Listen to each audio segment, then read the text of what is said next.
well, why is it that in our history of kind of looking at businesses, ROEs have been higher than the returns that have been generated by the stock market? If you own a business, ultimately, if you own it long enough, you should earn the return on equity of the business. And the data that we had back 30 years or so, showed ROEs of about 13%. And we went out, I sat down, and it took some work, and a good friend of mine, Jeff DeGraff, passed along some data. But we finally got good book value data back to the early 1960s, tried to get it back to the 1920s, and I don't think it necessarily exists. The S&P has changed over time.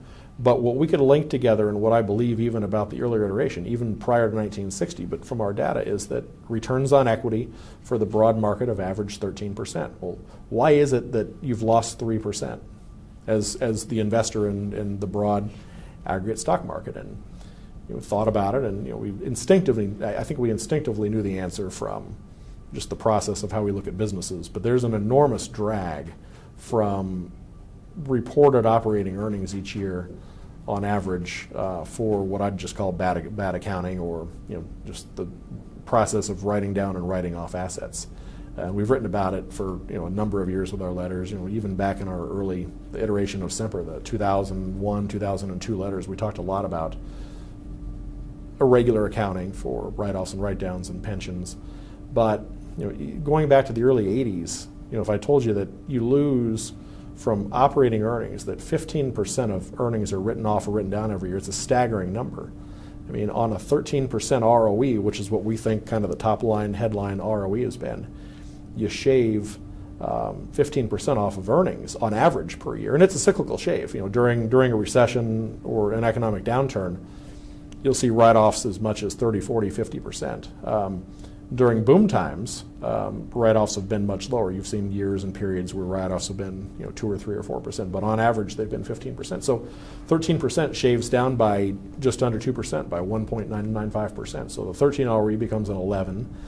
And then we've had a process in place for 20 years on the other kind of big accounting adjustment that we'll make, both for the market and also for businesses that we're analyzing, that we own, that we're researching. To the extent businesses have defined benefit plans, for 20 years we have assumed expected returns on plan assets have been too high. And so we've always employed on average about a 4% rate of return expectation. So 20 years ago, the average defined benefit plan had an 8.5%, 9% return assumption. Then there were 350 businesses in the S&P 500 that had defined benefit plans. Today there are 325, I think, so fewer number today. But our process essentially takes fair value of plan assets and just runs the return differential of, if you had a 9% return assumption versus our 4, we take that 5% return differential and run it through the P&L on a pre-tax and an after-tax basis. And then, to the extent a plan's underfunded, we assumed over a 10-year, or assume over a 5-year period of time that the plan would be fully funded. And so we'd then take that average 5-year amount on a pre-tax and after-tax basis through the P&L. And actuarially, so far from correct. I mean, that's not how actuarial math works. But what you find is every 2 or 3 or 4 years, a business will borrow $4 billion in the bond market, throw it into the pension plan, and tell Wall Street and the analytical community to ignore that as a one-time expense, and now the pension fund shored up. Well, no, you should have been funding the plan to the tune of an additional $400 million per year. And so we have a process that's run that differential, and if you take just the write-offs and write-downs against the S&P plus the pension adjustment, it's about $30 per S&P 500 share today. It's a big charge. And so just those two biggies alone, I think, largely get you to what would be more like a adjusted 10 ROE. And lo and behold, the 10 is about what the stock market has averaged over very long periods of time. In the last 20 years, the market's averaged half that.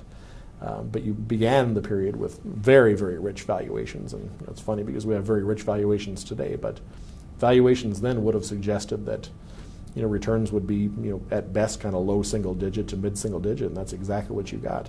And ROEs didn't change much. It's a much more constant measure over time than profit margins, which are more cyclical.